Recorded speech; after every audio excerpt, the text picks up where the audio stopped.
तो नमस्कार।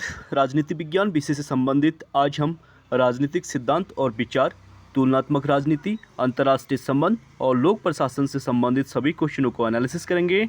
उससे पहले प्लीज़ आप लोग वीडियो को लाइक कीजिए, शेयर कीजिए, सब्सक्राइब कीजिए।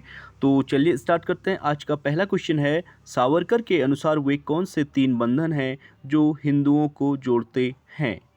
तो वो 3 जो बिंदु हैं वो हैं क्षेत्र प्रदेश, प्रजाति और संस्कृति, यानी ए इसका राइट आंसर हो जाएगा। देख सकते हैं आप, सावरकर के अनुसार क्षेत्र प्रदेश, प्रजाति और संस्कृति 3 ऐसे बंधन हैं जो हिंदुओं को एक सूत्र में जोड़ती है। सावरकर के अनुसार हिंदू वह है जो सिंधु नदी के समुद्र तट तक भारत भूमि को अपनी पितृभूमि एवं पुण्य भूमि मानता है। इस क्षेत्र में रहने वाले सभी संप्रदाय के धमनियों में हिंदुओं का रक्त बह रहा है और हिंदू संस्कृति की छत्रछाया में लोग पल बढ़ रहे हैं। ये बी.डी. सावर का मानना था। अगला है हमारा, सहभागी लोकतंत्र के विचार का अभ्युदय जो है किसके साथ हुआ था? तो सहभागी लोकतंत्र की बात करें तो इसका अभ्युदय जो है रूसों के विचारों के साथ हुआ था, यानी डी इसका राइट आंसर हो जाएगा। इसमें देख सकते हैं आप, सहभागी लोकतंत्र जो है ऐसी गतिविधि है जिसके अंतर्गत कोई व्यक्ति सार्वजनिक नीतियों और निर्णयों के निर्माण, निरूपण और कार्यान्वयन की प्रक्रिया में सक्रिय भाग लेता है। रूसो जैसे विचारक यह मानते हैं कि सार्वजनिक निर्णयों तक पहुंचने में नागरिकों की प्रत्यक्ष सहभागिता का अधिकतम विस्तार जो है आवश्यक है। और समकालीन लोकतंत्र के प्रमुख सिद्धांत जो है निम्नवत हैं, जैसे लोकतंत्र का विशिष्ट वर्गवादी सिद्धांत, लोकतंत्र का बहुलवादी सिद्धांत और विचरणात्मक लोकतंत्र का सिद्धांत। अगला क्वेश्चन है हमारा, प्लेटो ने मानव मन की क्रियात्मकता का वर्णन किसके द्वारा किया है? तो प्लेटो ने जो मानव मन की क्रियात्मकता का वर्णन किया है वो उपयुक्त सभी के द्वारा किया गया है, जैसे गुफा के रूपक द्वारा, विभक्त पंक्ति के रूपक के द्वारा और रूप के सिद्धांत के द्वारा, यानी ए बी सी तीनों यहाँ पे राइट हो जाएंगे। आप इसका एक्सप्लेनेशन देख सकते हैं। यानी प्लेटो ने मानव मन की क्रियात्मकता का वर्णन अपने 3 प्रमुख सिद्धांतों, गुफा का सिद्धांत, विभक्ति के रूपक का सिद्धांत और रूप का सिद्धांत के द्वारा किया है। अगला है हमारा, निम्नलिखित में से किसने बौद्ध धर्म को मार्क्सवाद का नैतिक एवं उदार विकल्प के रूप में माना है? तो बौद्ध धर्म को मार्क्सवाद का नैतिक और उदार विकल्प के रूप में मानने वाले जो विचारक हैं वो हैं बी.आर. अंबेडकर। सी इसका राइट आंसर हो जाएगा। इसमें देख सकते हैं आप लोग, डॉक्टर अंबेडकर ने बौद्ध धर्म को मार्क्सवाद का नैतिक एवं उदार विकल्प के रूप में माना है और डॉक्टर बी.आर. अंबेडकर ने निम्न जातियों के उद्धार के लिए बौद्ध धर्म अपनाने की सलाह दी और अंतिम समय में स्वयं भी यह धर्म अपना लिया। ये इसलिए बी.आर. अंबेडकर ने कहा था कि मैं हिंदू धर्म में पैदा तो हुआ हूँ लेकिन मरूंगा नहीं, और मरने से पहले उन्होंने बौद्ध धर्म को स्वीकार किया था। अगला है हमारा, जॉन रॉल्स के न्याय के सिद्धांत में शामिल है। मोस्ट इम्पोर्टेंट, जॉन रॉल्स का जो न्याय सिद्धांत है उसमें कौन कौन शामिल है? तो उसमें हो जाएगा आपका सबसे पहले उदारवादी अथवा समुदायात्मक समाजवादी लोकतंत्र और बाजार अर्थव्यवस्था तथा पुनर्वितरणीय लोकतंत्र, लोक कल्याणकारी योजना, यानी सी इसका राइट आंसर हो जाएगा। आप इसमें देख सकते हैं, जॉन रॉल्स का जो न्याय सिद्धांत है शुद्ध प्रक्रियात्मक न्याय कहा जाता है। रॉल्स के न्याय सिद्धांत में उदारतावादी अथवा समुदायात्मक समाजवाद, लोकतंत्र और बाजार अर्थव्यवस्था, पुनर्वितरण, लोक कल्याणकारी योजना, समान स्वतंत्रता का सिद्धांत, भेदमूलक सिद्धांत, अवसर की उचित समानता का सिद्धांत आदि तत्वों को शामिल किया गया है। अगला क्वेश्चन है हमारा, निम्नलिखित में से किसने वर्तमान युग के संघर्ष को सर्वभक्षी, सामूहिक, अहम चाहे राष्ट्र का हो या वर्ग का तथा स्वाधीनता के लिए संघर्षरत व्यक्ति के बीच के संघर्ष के रूप में परिकल्पित किया है? तो वर्तमान युग के संघर्ष को जो सर्वपक्षीय, सामूहिक, अहम के रूप में जो व्यक्त किया है वो है M.N. रॉय, यानी बी इसका राइट आंसर हो जाएगा। आप इसका एक्सप्लेनेशन देख सकते हैं। M.N. रॉय ने वर्तमान युग के संघर्ष को सर्वपक्षीय, सामूहिक, अहम चाहे राष्ट्र का हो या वर्ग का तथा स्वाधीनता के लिए संघर्ष व्यक्ति के बीच के संघर्ष के रूप में परिकल्पित किया है। अन्य तथ्यों की बात करें तो एम एन रॉय जो है नव मानववाद, न्यू ह्यूमनिज्म, मनुष्य को संपूर्ण सृष्टि की धुरी मानते हैं, और एम एन रॉय राष्ट्रवाद की जगह विश्व बंधुत्व की धारणा को मान्यता देते हैं, और राय ने भौतिकवाद के साथ साथ मानव विकास के सिद्धांत में विश्वास किया है। अगला क्वेश्चन है हमारा, प्रतिरोधी तथा अप्रतिरोधी अंतर्विरोध के बीच अंतर किसने किया? इंपॉर्टेंट क्वेश्चन है। तो प्रतिरोधी और अप्रतिरोधी अंतर्विरोध के बीच अंतर करने वाले विचारक थे माओ त्से तुंग। सी इसका राइट आंसर हो जाएगा। आप इसमें देख सकते हैं माओ के अनुसार साम्यवादी राज्य की स्थापना के साथ संघर्ष समाप्त नहीं होता, वह केवल एक नया रूप ले लेता है, और साम्यवाद की स्थापना के बाद भी देश में अंतर्विरोध चलते रहते हैं, जैसे प्रगति और रूढ़िवादिता के बीच अग्रिम दस्ते और पीछे के श्रेणियों के बीच, सकारात्मक एवं नकारात्मक के बीच, यहाँ तक कि उत्पादक शक्तियों और उत्पादन की स्थितियों के बीच जो है अंतर्विरोध चलता रहता है। और माओ का मानना था कि माओ के अनुसार एक अंतर्विरोध जो है दूसरे अंतर्विरोध को जन्म देता है, और जब पुराने अंतर्विरोध सुलझा लिए जाएंगे तो उनके स्थान पर नए अंतर्विरोध उठ खड़े होंगे। यानी माओ का मानना था कि अंतर्विरोध का सिद्धांत, ठीक है, यानी अंतर्विरोध जो है ये जीवन भर चलता रहता है। अगला है हमारा, सूची 1 को सूची 2 से मिलाने की बात कर रहा है, लेखक और पुस्तक दिए गए हैं, तो इसे देख लेते हैं। पहला है हेल्ड, ठीक है, तो हेल्ड के द्वारा मॉडल्स ऑफ डेमोक्रेसी लिखी गई थी 1987 में, और उसके बाद जे लिवली हैं, जे लिवली के द्वारा जो डेमोक्रेसी बुक लिखी गई थी, और सी है आपका सी बी मैकफर्सन, ठीक है, मैकफर्सन इंपॉर्टेंट है, यहाँ से दो real word of the democracy 1965 में मैकफर्सन के द्वारा लिखी गई थी, यानी जो वास्तविक डेमोक्रेसी की बात करते हैं ये। और आपका डी है सी पैटमैन, पैटमैन जो है पार्टिसिपेशन डेमोक्रेसी थ्योरी इन्होंने दी थी 1970 में, participation and democratic theory, PadMan हो जाएंगे।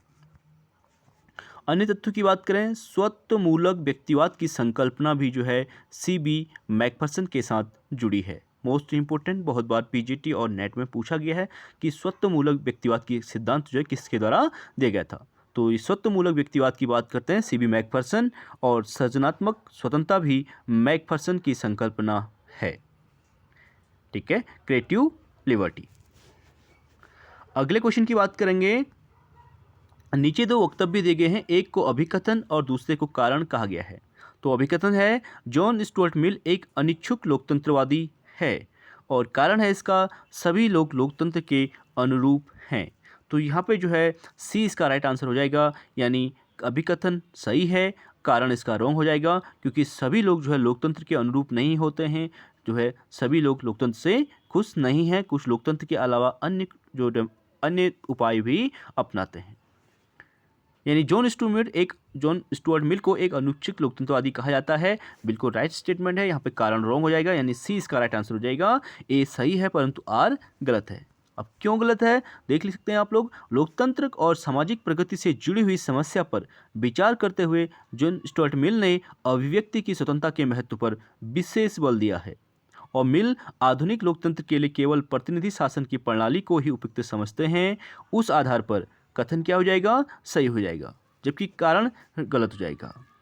अन्य तथ्यों की बात करें, मिल ने महिला मताधिकार का समर्थन किया है। मोस्ट इंपोर्टेंट, वह कौन सा विचारक है जिसने महिला मताधिकार का समर्थन किया था, तो ये जॉन स्टुअर्ट मिल यहाँ पे हो जाएंगे। और मिल ने आनुपातिक प्रतिनिधित्व एवं बहुल मतदान प्रणाली का भी समर्थन किया था। अगला क्वेश्चन हमारा, सूची 1 को सूची 2 से मिलाने की बात कर रहा है, फिर महत्व और सिद्धांत से संबंधित क्वेश्चन है, तो इसे देख लेते हैं।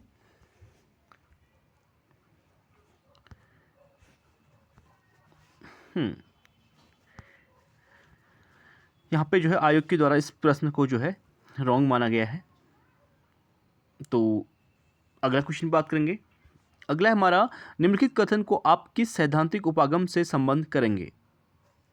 तो हर शक्ति के लिए ज्ञान आवश्यक है तथा हर ज्ञान मौजूदा शक्ति संबंधों पर निर्भर होता है और उन्हें लागू करता है। तो ये कहना है उत्तर आधुनिकतावाद, ठीक है, पोस्ट मॉडर्निज्म। सी इसका राइट आंसर हो जाएगा। आप इसमें देख सकते हैं हर शक्ति के लिए ज्ञान आवश्यक है तथा ज्ञान मौजूदा शक्ति संबंधों पर निर्भर होता है और उन्हें लागू करता है। यह कथन जो है उत्तर आधुनिकतावाद उपागम से संबंधित है। अगला है तुलनात्मक राजनीति एवं राजनीतिक विश्लेषण से संबंधित। राजनीतिक सिद्धांत के अंत पर वाद विवाद के सही अनुक्रम को पहचानिए, यानी इसको क्रम में लगाने की बात कर रहा है। तो देख लेते हैं, सबसे पहले आपका जो है राजनीतिक सिद्धांत के हाथ पर जो डेविड स्टर्न के द्वारा सिद्धांत दिया गया था, यानी पहला हो जाएगा। उसके बाद आपका जो आएगा राजनीतिक सिद्धांत के अंत पर पीटर लॉसलट ने जो विचार व्यक्त किए थे। उसके बाद आपका राजनीतिक सिद्धांत के अंत पर R.A. डहल सिद्धांत का आ जाएगा और अंत में आपका जो है राइमर के द्वारा जो राजनीतिक सिद्धांत के डॉग हाउस में है। ठीक है, राइमर का मानना था कि राजनीतिक सिद्धांत किस में है, डॉग हाउस में है, ये अंत में आ जाएगा, यानी 20 का राइट आंसर हो जाएगा। आप इसे देख सकते हैं, द्वितीय विश्व युद्ध के बाद राजनीतिक सिद्धांत के अंत से संबंधित जो विवाद चला उसमें सबसे पहले डेविड स्टर्न का नाम लिया जाता है। डेविड स्टर्न ने अपनी पुस्तक the political system and inquiry into the state of the political science 1953 के माध्यम से परंपरागत राजनीतिक सिद्धांत की आलोचना की और लासलाट इसी परंपरा को रॉबर्ट डहल ने आगे बढ़ाया और राइमर ने तो परंपरागत राजनीति सिद्धांत को डॉग हाउस की संज्ञा दी थी। इंपॉर्टेंट है, लास्ट राइमर ने, ठीक है, डॉग हाउस की संज्ञा राजनीतिक सिद्धांत को किसके द्वारा दी गई थी, तो यहाँ पर राइमर राइट हो जाएगा। अगला हमारा ब्रिटिश संसदीय प्रणाली के बारे में कौन से कथन सच हैं। तो ब्रिटिश संसदीय प्रणाली की बात करें तो इसमें देख लेते हैं, संसद किसी भी विषय पर कानून बना सकती है, बिल्कुल राइट स्टेटमेंट है, संसद को कानून बनाने का अधिकार होता है किसी विषय पर। अगला है रानी मंत्रिपरिषद की सलाह के अनुसार कार्रवाई करती है, दूसरा जो है यहाँ पे राइट हो जाएगा। और तीसरा है हाउस ऑफ कॉमन्स द्वारा पारित किसी भी विधेयक को हाउस ऑफ लॉर्ड्स 2 साल तक के लिए विलंबित कर सकता है, बिल्कुल जो है रॉन्ग स्टेटमेंट है। हाउस ऑफ कॉमन्स द्वारा जो पारित विधेयक होता है उसको हाउस ऑफ लॉर्ड्स जो है 2 साल के लिए विलंबित कर सकती है, ये इसमें रॉन्ग हो जाएगा क्योंकि 2 साल का क्राइटेरिया इसमें नहीं है। और फोर्थ है आपका मंत्रिपरिषद सामूहिक रूप से सामूहिक जिम्मेदारी के सिद्धांत पर कार्य करती है, बिल्कुल राइट स्टेटमेंट है, मंत्रिपरिषद सामूहिक उत्तरदायित्व का कार्य करती है, यानी इसमें पहला, दूसरा और फोर्थ इसमें राइट आंसर हो जाएगा। आप इसे देख सकते हैं, ब्रिटेन में संसदीय शासन प्रणाली को स्वीकार किया गया है जिसके अंतर्गत जो है निम्नलिखित विशेषताएं पाई जाती हैं, जैसे नाम मात्र एवं वास्तविक कार्यपालिका, सामूहिक उत्तरदायित्व, कार्यपालिका का अनिश्चित कार्यकाल, कार्यपालिका का गठन व्यवस्थापिका के सदस्यों में से और व्यवस्थापिका एवं कार्यपालिका का घनिष्ठ संबंध। और वहीं संसदीय जो है ब्रिटेन में, ठीक है, और ब्रिटेन में एकात्मक शासन व्यवस्था को स्वीकार किया गया है जिसके कारण समस्त शक्तियां संघीय सरकार में विद्यमान हैं और इन विषयों पर संसद की सर्वोच्चता को स्वीकार किया गया है। इस तरह विकल्प डी यहाँ पे सही होगा, यानी पहला, दूसरा और फोर्थ राइट होगा।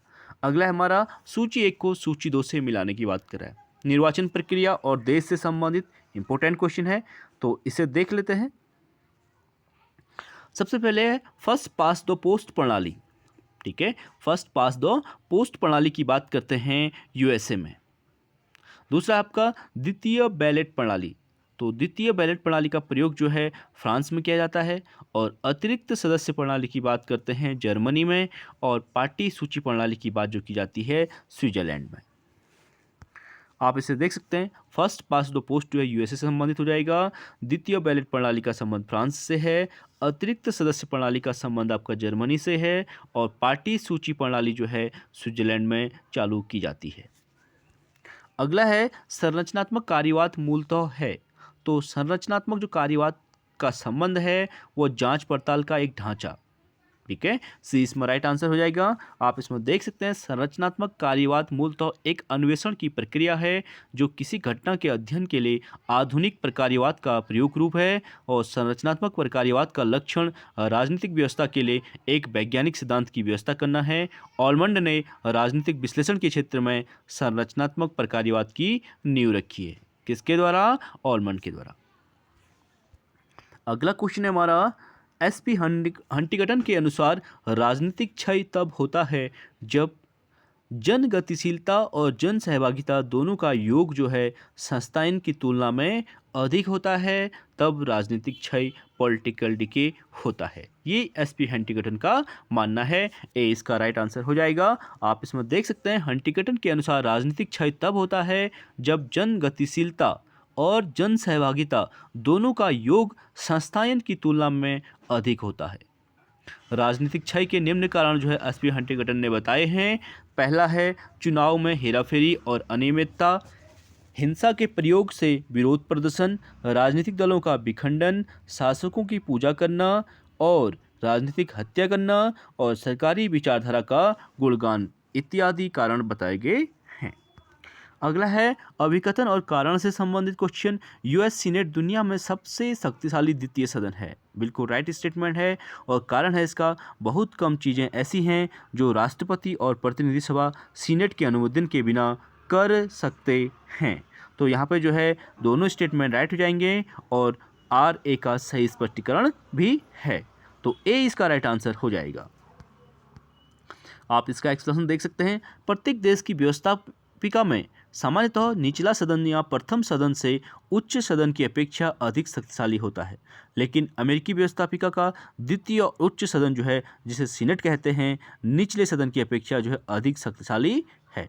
इसके कई कारण हैं, जिसमें प्रमुख है बिना सीनेट की सहमति से राष्ट्रपति द्वारा की गई नियुक्ति जो है संधि या समझौता प्रभावी नहीं होगा और विश्व की अन्य व्यवस्थापिकाओं के उच्च सदन निर्वाचन अप्रत्यक्ष द्वारा होता है, जबकि सीनेट का निर्वाचन प्रत्यक्ष मतदान द्वारा होता है और इसी कारण इसे विश्व का सबसे शक्तिशाली सदन कहा जाता है। अगले क्वेश्चन की बात करेंगे। निम्नलिखित में से किस युग्म का सही मिलान किया गया है? तो इसमें मिलाने की बात कर रहा है, मोस्ट इंपोर्टेंट क्वेश्चन है, तो देख लेते हैं। आश्रयता का सिद्धांत, ठीक है, तो आश्रयता का जो सिद्धांत दिया था सामिर आमीन ने दिया था। अगला है विकास का सिद्धांत की बात करते हैं, लुसियन पाई। और प्रायपन का सिद्धांत जो दिया था, किसने दिया था? कार्ल मार्क्स के द्वारा। अथवा विकल्प यहाँ पे डी राइट आंसर हो जाएगा, यानी पहला, दूसरा, इसमें तीसरा सही है।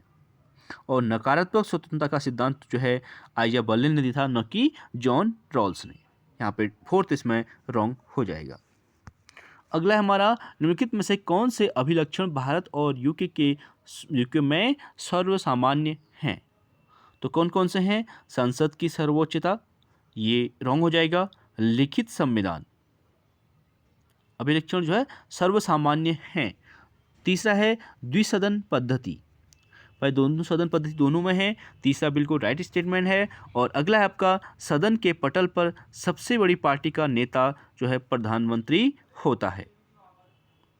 तो यहाँ पे जो है तीसरा और चौथा इसका राइट आंसर हो जाएगा। आप इसमें देख सकते हैं भारत एवं ब्रिटेन, ठीक है, सॉरी यूएसए यूके के सर वन, ठीक है, भारत और यूके के परिप्रेक्ष्य में बात कर रहा है। तो भारत और ब्रिटेन दोनों देशों में संसदात्मक शासन व्यवस्था जो है को स्वीकार किया गया है, जिसमें द्विसदनीय व्यवस्थापिका एवं पार्टी के बहुमत दल के नेता का प्रधानमंत्री बनना प्रमुख विशेषता होती है। और भारत में संविधान की सर्वोच्चता को स्वीकार किया गया है, क्योंकि भारत का संविधान लिखित है, जबकि ब्रिटेन का संविधान क्या है? अलिखित एवं विकसित है।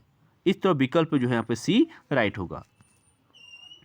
अगला है, निम्नलिखित में से किसने निर्वाचन कानून को इन शब्दों में परिभाषित किया कि बहुसंख्यक जो है बहुलता एक मतपत्र प्रणाली जो पार्टी द्वैधता की ओर प्रवृत्त होती है। तो ये कहा था ड्यूअर-गर्स के द्वारा, ठीक है, ड्यूअर-गर्स लॉ के द्वारा कहा गया था, यानी ए इसका राइट आंसर हो जाएगा। आप इसमें देख सकते हैं निर्वाचन कानून को ड्यूअर-गर्स लॉ ने बहुसंख्यक यानी बहुलता का मतपत्र प्रणाली जो पार्टी द्वैधता की ओर प्रवृत्त होती है के रूप में परिभाषित किया है। किसने? ड्यूअर-गर्स के द्वारा।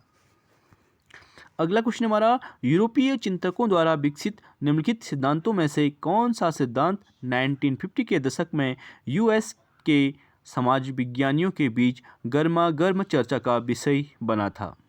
तो वो था विशिष्ट वर्गीय सिद्धांत, यानी बी इसका राइट आंसर हो जाएगा। आप इसमें देख सकते हैं विशिष्ट वर्गीय सिद्धांत जो है समाज को दो वर्गों में विभाजित करते हैं। एक वर्ग है अल्पसंख्यक का और दूसरा वर्ग है आपका बहुसंख्यक का। विशिष्ट वर्गीय सिद्धांत को व्याख्यायित करने में यूरोपीय विचारक पेरेटो का महती योगदान रहा है। उसके अंतर्गत शासन की समस्त शक्तियां अल्पसंख्यक वर्गों के हाथों में होती है। अगले क्वेश्चन की बात करेंगे। रैल्फ मिलिबैंड ने राज्य को शासक वर्ग के हाथों में एक उपकरण के रूप में देखा है और तुलनात्मक राजनीति का कौन सा दृष्टिकोण इसके अंतर्गत रखा जा सकता है? तो इसका राइट आंसर हो जाएगा साधक के रूप में, यानी सी। रॉल्फ मिलिबैंड ने साधक दृष्टिकोण का विश्लेषण करते हुए कहा है कि अवधारणा के अंतर्गत शासक वर्ग जो है राज्य को एक ऐसे उपकरण के रूप में देखते हैं जिससे उनके हितों की पूर्ति होती है, यानी जहाँ पे हित होते हैं वहीं पर साधक होते हैं। ये मानना है रॉल्फ मिलिबैंड का। अगला क्वेश्चन है हमारा, सांप्रदायिकता आधुनिकीकरण की प्रक्रिया से गुजरते हुए किसी बहुलवादी समाज में अपनी पहचान कायम रखने के लिए किसी समुदाय की अपनी राजनीतिक दावेदारी है। उपयुक्त कथन निम्नलिखित में से किसका है? तो ये कहा था आपका रॉबर्ट मेल्सन और हॉवर्ड वॉल्फ के द्वारा। ए इसका राइट आंसर हो जाएगा। आप इसमें देख सकते हैं सांप्रदायिकता आधुनिकीकरण की प्रक्रिया से गुजरते हुए किसी बहुलवादी समाज में अपनी पहचान कायम रखने के लिए किसी समुदाय की अपनी राजनीतिक दावेदारी होती है। यह कथन रॉबर्ट मेल्सन और हॉवर्ड वोल्फ का है। अगला है हमारा, निम्नलिखित में से कौन सा कथन क्षेत्रीय दलों का सही स्पष्टीकरण है? तो क्षेत्रीय दलों का जो सही स्पष्टीकरण है, क्षेत्रीय दलों की बात कर रहा है, तो इसमें देख लेते हैं सी इसका राइट आंसर हो जाएगा। सी यानी पहला, दूसरा और फोर्थ इसमें राइट हो जाएगा। पहला है राज्य के ढांचे और राजनीतिक व्यवहार का लोकतंत्रीकरण जो है क्षेत्रीय दलों में होता है। दूसरा है कल्याणकारी राज्य में कटौती के फलस्वरूप स्थानीय और क्षेत्रीय हितों की पुनरुत्थानशील अभिव्यक्ति और नव उदारवाद में परिवर्तन जो है क्षेत्रीय दलों का कार्य होता है। तीसरा है आपका आधुनिकीकरण के पैराडाइम ने क्षेत्रों का निरूपण स्थानिक इकाइयों के रूप में किया है। तो यहाँ ये रॉन्ग हो जाएगा, ठीक है। जो क्षेत्रीकरण में आधुनिकीकरण के पैराडाइम के क्षेत्रों का निरूपण जो है स्थानिक इकाइयों के रूप में किया है, तो यहाँ पे ये रॉन्ग हो जाएगा। और फोर्थ है आपका अल्पसंख्यक राष्ट्रों यानी राज्य रहित राष्ट्रों का राजनीतिकरण करना, ये क्षेत्रीय दलों का कार्य होता है। यानी पहला, दूसरा और फोर्थ इसमें राइट हो जाएगा। आप देख सकते हैं क्षेत्रीय दलों के बारे में जो स्पष्टीकरण की बात करें तो राज्य के ढांचे और राजनीतिक व्यवहार का लोकतंत्रीकरण करना और कल्याणकारी राज्य में कटौती के फलस्वरूप स्थानीय और क्षेत्रीय हितों की पुनरुत्थानशील अभिव्यक्ति और नव उदारवाद में परिवर्तन की बात करते हैं। और अंत में अल्पसंख्यक राष्ट्र यानी राज्य रहित राष्ट्रों का जो है राजनीतिकरण जो है क्षेत्रीय दलों के द्वारा किया जाता है। अगला हमारा, किसकी पुस्तक में जाति को इन शब्दों में परिभाषित किया गया है? तो जाति को किस में परिभाषित किया गया है? अंतर्विवाही गुट या अंतर्विवाही गुट समूह जिनका एक जैसा नाम हो, जो आनुवांशिक रूप में उस समूह के सदस्य हो, जो सामाजिक संपर्क के संदर्भ में अपने सदस्यों पर कुछ बंधन लगाए, साथ ही अपनी सामान्य उत्स का दावा पेश करने के लिए या तो वे एक सामान्य पेशा अपनाए या फिर सामान्य तौर पर एक ही समरूप समुदाय का अंग माने जाए। तो ये कहा था ई ब्लंट के द्वारा। सी इसका राइट आंसर हो जाएगा। आप देख सकते हैं जाति को परिभाषित करते हुए ई ब्लंट ने अपनी पुस्तक में कहा है कि अंतर्विवाही गुट या अंतर्विवाह गुट समूह जिसका एक जैसा नाम हो, जो आनुवांशिक गुट समूह में उस समूह के सदस्य हो, जो सामाजिक संपर्क के संदर्भ में अपने सदस्यों पर कुछ बंधन लगाए, साथ ही अपनी सामान्य उत्स का दावा पेश करने के लिए या तो वे एक सामान्य पेशा अपनाए या फिर सामान्य तौर पर एक ही समरूप समुदाय का अंग बन जाए। अगला क्वेश्चन है हमारा, भारतीय शासन एवं राजनीति से संबंधित निम्नलिखित में से कौन भारत की संविधान सभा का सदस्य नहीं था? तो संविधान सभा का सदस्य जो नहीं थे, जयप्रकाश नारायण यहाँ पर राइट आंसर हो जाएगा। फिरोज खां नूर की बात करें, सर जफर उल्ला खां की बात करें, डॉक्टर जयशंकर, ये संविधान सभा के सदस्य थे। जयप्रकाश नारायण का संबंध, ठीक है, संपूर्ण क्रांति से है, यानी जयप्रकाश नारायण संविधान सभा के सदस्य नहीं थे, जबकि सर फिरोज खां, सर जफर खां और डॉक्टर जयशंकर जो है संविधान सभा के सदस्य चुने गए थे। अगला क्वेश्चन है, संविधान सभा की प्रारूपण समिति के एक सदस्य ने कहा कि राष्ट्रपति द्वारा नामित राज्यपाल केंद्र सरकार का एजेंट होगा। उस सदस्य की पहचान कीजिए। वो कहा था टी कृष्णाचारी के द्वारा। ए इसका राइट आंसर हो जाएगा।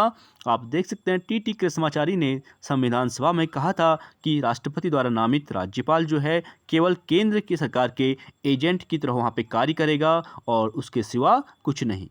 प्रारूप समिति के अध्यक्ष डॉक्टर BR अम्बेडकर थे।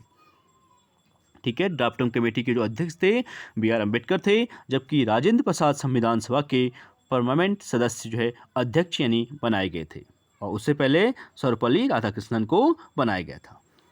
अगला है हमारा सूची 1 को सूची 2 से मिलाने की बात कर रहा है। पुस्तक और लेखक दिए गए हैं तो इसे देख लेते हैं। इंपॉर्टेंट बुक हैं।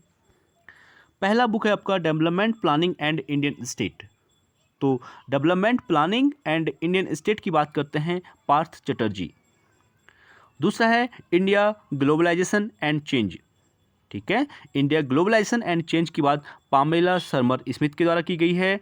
और industry and agricultural insists independence की बात करते हैं TV सत्यमूर्ति। और डी है आपका थ्योरीज ऑफ नेशनलिज्म की बात जो है एंथनी D स्मिथ के द्वारा की गई है। मोस्ट इंपोर्टेंट बुक हैं, आप इन्हें नोट डाउन कर सकते हैं। अगला है सूची 1 को सूची 2 से मिलाने की बात कर रहा है। फिर देखिए बर्खास्त मुख्यमंत्री और जिम्मेदार राज्यपाल। ये वर्तमान परिप्रेक्ष्य की बात करें तो इम्पोर्टेंट नहीं है, वैसे फिर भी देख लेते हैं इसे। आपका जो है अजय मुखर्जी को, ठीक है, किसने जो है निष्कासित किया था? धर्मवीर ने। चरण सिंह को गोपाल रेड्डी ने। NT रामाराव को रामलाल ने। और फारूक अब्दुल्ला को जगमोहन ने, जो मुख्यमंत्री हैं जिनको राज्यपाल के द्वारा बर्खास्त किया गया था। अगला है हमारा निम्नलिखित में से किस राष्ट्रपति का संबंध भारत के ट्रेड यूनियन आंदोलन से था? इंपॉर्टेंट क्वेश्चन है, तो इसका संबंध आपका BV गिरी से हो जाएगा, यानी C इसका राइट आंसर हो जाएगा। इसमें देख सकते हैं राष्ट्रपति डॉक्टर BV गिरी का संबंध भारत के ट्रेड यूनियन से था। BV गिरी ही ऐसे राष्ट्रपति थे जो निर्वाचन में द्वितीय चरण की गणना की गई थी, यानी इनके निर्वाचन में द्वितीय चरण की गणना की गई थी। अगला है आपका भारत के किस राज्य में विधानसभा में सीट धार्मिक आधार पर आरक्षित होती है? ठीक है, तो रिलीजन के आधार पर जो होती है आपकी सिक्किम में होती है। C इसका राइट आंसर हो जाएगा। भारत में सिक्किम विधानसभा में सीटों का जो आरक्षण है धार्मिक आधार पर होता है। अगला क्वेश्चन है भारतीय संदर्भ में निम्नलिखित कथन किसका है? तो स्टेटमेंट दिया गया है, किससे संबंधित है देख लेते हैं। ये तीनों शक्तियाँ कौन कौन सी? राष्ट्रवाद, क्षेत्रवाद और भूमंडलीकरण की परस्पर प्रतिद्वंदी शक्तियां सापेक्षिक हैं और एक दूसरे की सीमाओं में अतिक्रमण करती हैं। कभी एक दूसरे के विरोध में खड़ी हो जाती हैं, कभी सहयोग करती हैं, लेकिन उनमें सामंजस्य कभी नहीं होता। तो ये मानना है एरी MM कैकोविच का। B इसका राइट आंसर हो जाएगा। आप देख सकते हैं भारतीय संदर्भ में एरी MM कैकोविच का कथन है कि ये तीनों शक्तियाँ राष्ट्रवाद, क्षेत्रवाद और भूमंडलीकरण की जो परस्पर प्रतिद्वंदी शक्तियाँ हैं वो सापेक्षिक हैं और एक दूसरे की सीमाओं में अतिक्रमण करती हैं, कभी एक दूसरे के विरोध में खड़ी हो जाती हैं और कभी सहयोग करती हैं, लेकिन उनमें क्या है? सामंजस्य जो है कभी नहीं होता है। ये कैकोविच का मानना है। अगला क्वेश्चन हमारा राज्य सरकार का अंकेक्षण है। तो राज्य सरकार का जो अंकेक्षण होता है केंद्र का विषय है। B इसका राइट आंसर हो जाएगा। आप इसमें देख सकते हैं राज्य सरकार का अंकेक्षण केंद्र का विषय है। भारत में नियंत्रक महालेखा परीक्षक, ठीक है, कैग, नियंत्रक महालेखा परीक्षक केंद्र का अंकेक्षण या लेखा परीक्षण एवं राज्यों के अंकेक्षण या लेखांकन दोनों का काम करता है, जबकि केंद्र के लेखांकन को 1976 में अंकेक्षण से अलग करके महालेखापाल वित्त लेखा पद सृजित कर उसमें समाहित कर दिया गया था।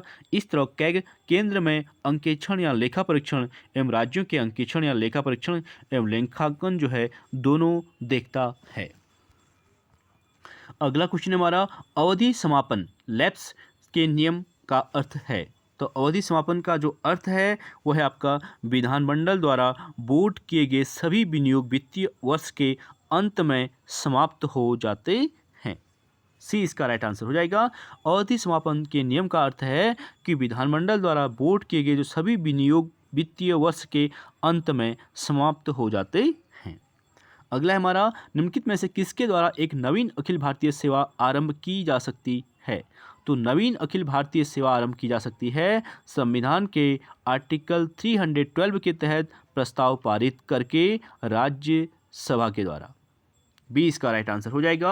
आप इसमें देख सकते हैं भारतीय संविधान के आर्टिकल 312 के अंतर्गत नवीन अखिल भारतीय सेवा आरंभ करने का प्रावधान है यदि राज्यसभा उपस्थित एवं मत देने वाले सदस्यों के 2/3 बहुमत से पारित कर दे तो नवीन अखिल भारतीय सेवा का गठन किया जा सकता है। अगला आपका निम्नलिखित में से कौन सी अखिल भारतीय सेवा नहीं है? तो भारतीय पुलिस सेवा बिल्कुल राइट है, भारतीय प्रशासनिक सेवा भी राइट हो जाएगा, यहाँ पे भारतीय वन सेवा भी राइट हो जाएगा, भारतीय विदेश सेवा का संबंध इसमें नहीं है। आप इसे देख सकते हैं भारत में 3 प्रकार की अखिल भारतीय सेवाओं का वर्णन किया गया है जिसमें भारतीय पुलिस सेवा, भारतीय प्रशासनिक सेवा, भारतीय वन सेवा सम्मिलित हैं, जबकि जो भारतीय विदेश सेवा जो है वो केंद्रीय सेवा है, ना कि अखिल भारतीय सेवा। अगला है हमारा निम्नलिखित में से कौन सा प्रावधान संघ लोक सेवा आयोग की स्वतंत्रता को सुनिश्चित नहीं करता है? तो वो है कोई सदस्य अवधि समाप्त होने पर अन्य सरकारी नौकरियों में पुनर्नियुक्त होने का पात्र बना रहता है। तो ये रॉन्ग हो जाएगा क्योंकि कोई भी सदस्य जो है अवधि समाप्त होने पर अन्य सरकारी नौकरियों में पुनर्नियुक्त होने का पात्र जो है नहीं होता है, यहाँ पे होता है दिया गया, इसलिए डी इसमें रॉन्ग हो जाएगा। आप देख सकते हैं भारतीय संविधान के आर्टिकल 317 क्लॉज ए में कहा गया है कि संघ लोक सेवा आयोग यानी यूपीएससी का अध्यक्ष अवधि समाप्त होने पर भारत सरकार या किसी राज्य सरकार के अधीन किसी भी नियोजन का पात्र क्या होता है? नहीं होता है, जबकि सदस्य संघ लोक सेवा आयोग के अध्यक्ष या किसी राज्य लोक सेवा आयोग के अध्यक्ष के अलावा पदावधि की समाप्ति के बाद नियोजन का पात्र जो है नहीं होगा।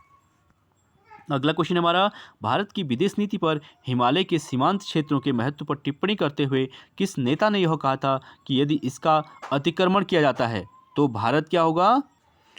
तो भारत के मैदानी भाग तथा सागर पार तक अनावृत हो जाएंगे और तब भारत पर मंडराने वाला खतरा दक्षिण और दक्षिण पूर्व एशिया के देशों पर भी छा जाएगा। तो ये कहा था प्रधानमंत्री पंडित जवाहरलाल नेहरू के द्वारा, ये स्टेटमेंट दिया गया था, यानी डी इसका राइट आंसर हो जाएगा। आप इसमें देख सकते हैं पंडित जवाहरलाल नेहरू ने विदेश नीति के संदर्भ में हिमालय के सीमांत क्षेत्रों की महत्ता का वर्णन करते हुए कहा है कि यदि इसका अतिक्रमण किया जाता है तो भारत के मैदानी भाग तथा सागर पार तक अनावृत हो जाएंगे और तब भारत पर मंडराने वाला जो खतरा है दक्षिण और दक्षिण पूर्व एशिया के देशों पर भी छा जाएगा। ये जवाहरलाल जे.एल. नेहरू ने कहा था। अगला है लोक प्रशासन से संबंधित क्वेश्चन, निम्नलिखित में से किसने प्रशासन को अपेक्षित लक्ष्य प्राप्त करने के लिए मानवीय तथा भौतिक संसाधनों के संगठन और निर्देशन के रूप में परिभाषित किया है? संगठन और निर्देशन के रूप में जो है इसको परिभाषित जो किसकी किया है? जे.एम. पिफनर के द्वारा। डी इसका राइट आंसर हो जाएगा। आप इसमें देख सकते हैं जे.एम. पिफनर ने प्रशासन को परिभाषित करते हुए कहा है कि अपेक्षित लक्ष्य प्राप्त करने के लिए मानवीय तथा भौतिक संसाधनों के संगठन और निर्देशन की जरूरत है, ये पिफनर का मानना है। अगला है हमारा किस साल की विश्व बैंक रिपोर्ट में सुशासन और विकास के लिए सिविल सोसाइटी की सहभागिता पर बल दिया गया था? तो सुशासन और सिविल सोसाइटी की सहभागिता की जो बात की गई थी वो की गई थी 1992 में। ए इसका राइट आंसर हो जाएगा। विश्व बैंक की रिपोर्ट के मुताबिक 1992 को सुशासन और विकास के लिए सिविल सोसाइटी की सहभागिता पर बल दिया गया था। अगला है हमारा किसी विभाग में प्रशासनिक अधिकार यदि एक ही व्यक्ति में केंद्रित हो तो प्रणाली कहलाती है। तो प्रशासनिक अधिकार जो है एक ही व्यक्ति में केंद्रित होंगे तो उसे क्या कहेंगे? उसे ब्यूरो कहेंगे। सी इसका राइट आंसर हो जाएगा। ब्यूरो प्रणाली के अंतर्गत किसी विभाग में प्रशासनिक अधिकार जो है एक ही व्यक्ति में केंद्रित होते हैं। अगला हमारा सूची 1 को सूची 2 से मिलाने की बात कर रहा है, मोस्ट इंपोर्टेंट है, इसे देख लेते हैं। बुक है W.F. विलोबी, ठीक है। तो विलोबी के द्वारा जो बुक लिखी गई थी principle of public administration, most important है, इसे आप नोट डाउन कर सकते हैं, यहाँ से क्वेश्चन पूछा जाता है। मैरी पॉर्कर फॉरेट की बुक है क्रिएटिव एक्सपीरियंस, और मूने एंड रिले ने जो है प्रिंसिपल ऑफ ऑर्गेनाइजेशन लिखी थी, और हेनरी फ्योल्ड के द्वारा इंडस्ट्रियल जर्नल मैनेजमेंट बुक लिखी गई थी। अगला क्वेश्चन हमारा प्रबंधकीय ग्रिड की अवधारणा किसने दी थी? Most important question. तो प्रबंधकीय जो ग्रिड की अवधारणा दी गई थी वो ब्लैक एंड मोटन ने दी थी, यानी डी इसका राइट आंसर हो जाएगा। प्रबंधकीय ग्रिड की अवधारणा ब्लैक एंड मोटन द्वारा प्रतिपादित की गई थी। अगला टॉपिक है हमारा अंतर्राष्ट्रीय संबंध से क्वेश्चन, अभिकथन और कारण से संबंधित है। तो अभिकथन है इसका, निर्भरता मॉडल के अनुसार गरीब देशों में अल्प विकास के कारक तत्व जो है संबंधित देश से बाहर के कारक तत्व होते हैं और कारण है इसका विकासशील देशों पर पश्चिमी विकसित देशों के विदेशी पूंजीपरक हितों का प्रभुत्व होता है। तो यहाँ पे दोनों स्टेटमेंट राइट हो जाएंगे और आर ए का सही स्पष्टीकरण भी है, क्योंकि अंतर्राष्ट्रीय परिप्रेक्ष्य में दोनों के द्वारा ये बात निर्भरता मॉडल के अनुसार भी ये बात की गई है और विकासशील देशों के संबंध में। आप इसका एक्सप्लेनेशन देख सकते हैं। निर्भरता सिद्धांत के अंतर्गत निर्भरता सिद्धांत एजी फ्रैंक ने दिया था। उन्नत देश यानी विकासशील देशों में पूंजी निवेश करके उन्हें कच्चे माल के पूर्तिकर्ता एवं तैयार माल के बाजार के रूप में इस्तेमाल करते हैं। इस तरह पुरानी उपनिवेशवादी शक्तियों को उपनिवेशवाद का आर्थिक लाभ तो पहले की तरह ही प्राप्त होता है, जबकि उन्हें उसका राजनीतिक खर्च भी नहीं उठाना पड़ता है। अगला है सूची 1 को सूची 2 से मिलाने की बात करा। ट्रांसनेशनल कॉरपोरेशन और देश से संबंधित है, तो इसे देख लेते हैं। पहला है टोयोटा। तो टोयोटा का संबंध आपका किससे है? स्विट्जरलैंड से है। सॉरी, टोयोटा जो है आपके जापान से हो जाएगा। और जनरल इलेक्ट्रिक की बात करें तो जनरल इलेक्ट्रिक का संबंध आपका यूएसए से हो जाएगा। नेस्ले का संबंध आपका स्विट्जरलैंड से हो जाएगा और इलेक्ट्रोलक्स का संबंध आपका कनाडा से हो जाएगा। यानी देख सकते हैं टोयोटा जापान, जनरल इलेक्ट्रिक की बात करेंगे यूएसए, नेस्ले की बात करेंगे स्विट्जरलैंड और इलेक्ट्रोलक्स की बात करेंगे कनाडा। अगला हमारा फिर सूची 1 को सूची 2 से बात कर रहा है। रीजनल इकोनॉमिक कमीशन और सिद्धांत से संबंधित क्वेश्चन है, तो इसे देख लेते हैं। इकोनॉमिक पहला है आपका इकोनॉमिक कमीशन फॉर यूरोप। ठीक है, तो इकोनॉमिक कमीशन फॉर यूरोप की बात जो है स्विट्जरलैंड में की जाती है। आपका दूसरा है आपका इकोनॉमिक कमीशन फॉर अफ्रीका, तो इसका संबंध आपका इथियोपिया से हो जाएगा। और Economic Commission for Latin America की बात कर रहा है, तो इसका लैटिन अमेरिका का संबंध किससे हो जाएगा? चिली से हो जाएगा। और Economic Commission for West Asia की बात करेंगे तो वेस्ट एशिया का संबंध इराक से हो जाएगा। यानी ए इसका राइट आंसर है। आप देख सकते हैं इकोनॉमिक कमीशन फॉर यूरोप की बात करेंगे Switzerland, economic Commission for Africa की बात करेंगे इथियोपिया। आप इसे वैसे भी राइट कर सकते हैं, आपको पता है यूरोप का संबंध एकमात्र स्विट्जरलैंड ही है इसमें। और अफ्रीका की बात करें इथियोपिया से सब हो जाएगा। लैटिन अमेरिका की बात करेंगे नीचे चिली की बात हो जाए, आंसर आ जाएगा। और Economic Commission for West Asia की बात करेंगे तो इराक यहाँ पे राइट हो जाएगा। अगला है हमारा किन दो देशों के बीच द्विपक्षीय संबंधों को बढ़ाने के लिए CECA comprehensive economic cooperation agreement की औपचारिक घोषणा की गई थी? तो ये की गई थी आपका भारत और सिंगापुर के द्वारा। डी इसका राइट आंसर हो जाएगा। आप देख सकते हैं भारत सिंगापुर के बीच द्विपक्षीय संबंधों को मजबूत करने के लिए CECA comprehensive economic cooperation agreement की औपचारिक घोषणा की गई थी और इस समझौते पर दोनों देशों के बीच 2005 में हस्ताक्षर हुए थे। अगला क्वेश्चन है Indo Nepal treaty of peace and friendship 1950 most important treaty है की आलोचना नेपाल के माओवादियों द्वारा किस कारण से की जाती है? तो माओवादी इसको मानते हैं कि यह संधि जो है असमान संधि है, नेपाली अस्मिता का बढ़ता हुआ दावा है और चीन से समान दूरी की नीति है। यानी ये उपयुक्त सभी इसका राइट आंसर हो जाएगा। ABC तीनों कारण माओवादियों के द्वारा बताए गए हैं। आप देख सकते हैं Indo Nepal treaty of peace and friendship 1950 की जो आलोचना निम्न कारण से की जाती है, जिसमें असमान संधि है, नेपाली अस्मिता का बढ़ता हुआ दबाव है और चीन से समान दूरी की नीति संबंधित है। अगला क्वेश्चन हमारा निम्नलिखित में से किस नेता ने सन 1984 में आयोजित आणविक निरस्त्रीकरण का 4 महादेशीय शांति पहल में भाग नहीं लिया था? तो इसका राइट आंसर हो जाएगा राष्ट्रपति जियाउल हक, यानी डी इसका राइट आंसर हो जाएगा। 1984 में आयोजित आणविक निरस्त्रीकरण पर 4 महादेशीय शांति पहल में राष्ट्रपति जो है जियाउल हक भाग नहीं लिए थे। तो आज का अंतिम क्वेश्चन हमारा अभिकथन और कारण से संबंधित। चीन ने पाकिस्तानी परियोजनाओं यानी खासकर ग्वादर बंदरगाह पर अत्यधिक धन खर्च किया, तथापि चीन ने अपनी उन नीतियों का पुनर्विचार किया जिनके कारण पाकिस्तान को मिलने वाले महत्व में कमी आई थी। और कारण है इसका भारतीय बाजार में चीनी माल की बिक्री के विशाल अवसर के अलावा तालिबान और अलकायदा के सहयोग से जिनजियांग में इस्लामी कट्टरतावाद के फैलते हुए जाल ने चीन को अपनी दक्षिण एशिया नीति पर पुनर्विचार करने को बाध्य किया है। तो यहाँ पे दोनों स्टेटमेंट राइट जाएंगे और उसका स्पष्टीकरण भी सही है, यानी ए और आर दोनों सही हैं और आर ए का सही स्पष्टीकरण है। ए इसका राइट हो जाएगा। अभिकथन और कारण दोनों सही हैं एवं कारण अभिकथन का सही स्पष्टीकरण है, इसलिए यहाँ पे ए इसका राइट आंसर हो जाएगा। तो चलिए फ्रेंड्स, आज के लिए इतना ही। आई होप वीडियो आप लोगों को पसंद आई होगी। प्लीज़ वीडियो को लाइक और शेयर जरूर करें। Thank you so much.